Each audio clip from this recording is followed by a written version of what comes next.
Hi,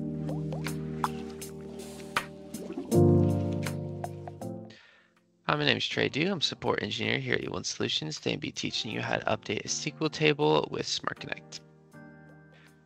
All right, before I get into the actual Smart Connect stuff, I'll go over a couple rules that we want to keep in mind while we are doing this. First of all, the SQL table must have a key field configured in the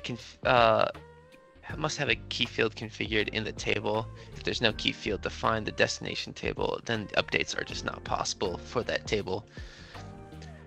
Second thing to keep in mind, the SQL table cannot be, the key field in the SQL table cannot be an identity column, a column that automatically populates like text row ID in GP. It cannot be just a field that automatically populates basically. Third of all, you must map your source field to that key field in SQL.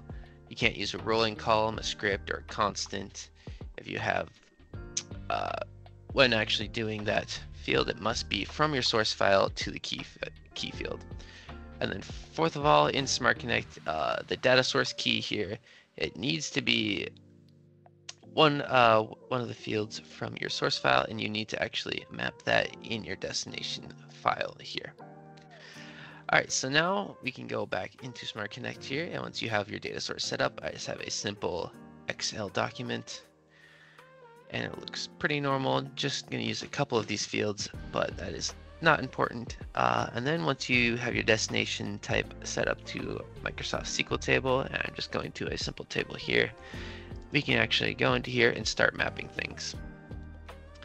I, again, have just set up a simple little test out here, so I'm just gonna map to this prod ID with that asset suffix ID that I set up here earlier on the data source keys.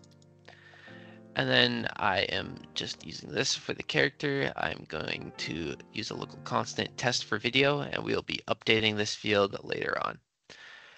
All right, so once you have this one mapped here, make sure you have group data and update existing on. Once you have group data, you'll see this group on field pop up, and then you're going to make sure you want to check that box for that, again, key field that we set up here earlier, which again, mine is asset suffix ID.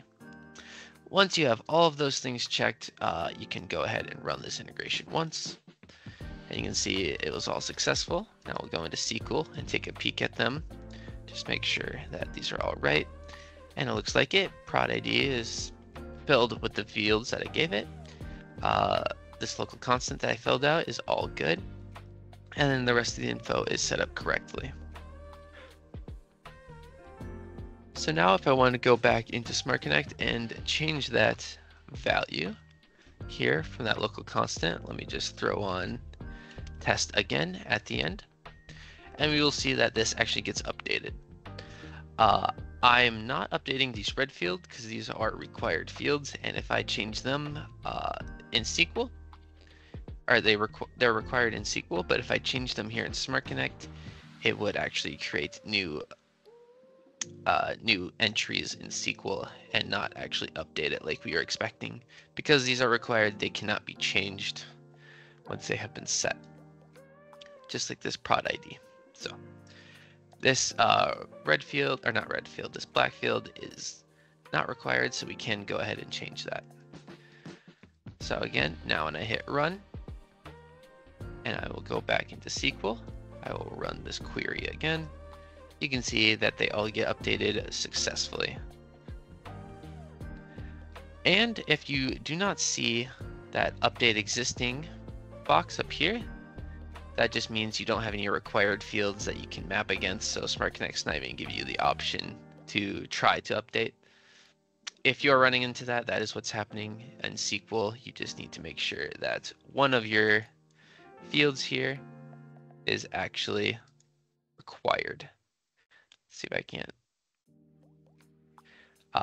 Required, just like this prod ID is required and all these others are required.